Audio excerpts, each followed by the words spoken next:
Hi guys, it's Anthony Molinaro from O'Brien Real Estate with the second edition of the monthly property news for 2022, where the real estate information is on the house.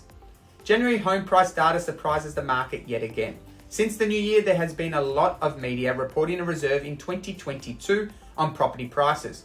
However, the January data released by CoreLogic on the 1st of February shows yet again the National Home Price Index grew by 1.1% across the country, which is an increase of 10 basis points over the last month. Brisbane and Adelaide carried the national growth, with both recording a 2.3% growth respectively.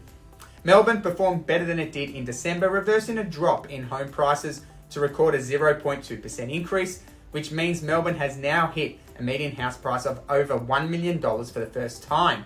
Now, although Melbourne for the second month in a row was the national's worst performing capital city, the regional Victoria market again outshone Melbourne with an overall 1.6% growth in home prices, bringing the rolling 12-month growth to a whopping 23.9%, whereas Melbourne has only recorded 14.9% growth.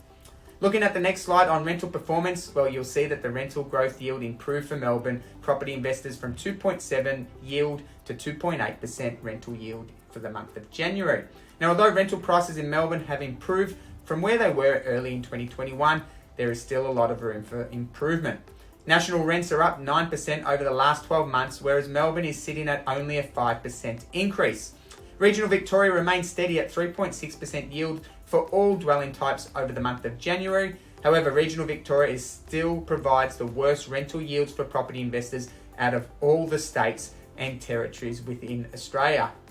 The trend in new listings coming to the market will be an important factor in home price growth in 2022. Real estate listing supplies in 2021 finished on a high, with Melbourne the only state above the 5-year trend in the supply of listings. January supply for Melbourne seemed at this stage to be subdued over previous years, and this could have an effect on home prices in the early part of this year. Now, in other news, the Australian stock market in January recorded its worst start to a new year in 14 years, which should give property investors confidence to invest in a very stable Victorian property market. The Reserve Bank of Australia met last Tuesday for its February meeting and announced its intentions to remain patient, leaving the cash rate unchanged for at least another month. The commentary that came from the bank was that it still believes the recent rise in inflation is only temporary and will resolve itself once the supply chain issues are back to normal. Now, that's all for this month. I'm Anthony Molinaro, and remember, the information provided is of a general nature. You should always seek independent legal, financial, taxation, or other advice in relation to your unique circumstances. Thank you so much for watching this month's market update, and until next month, well, it's bye for now.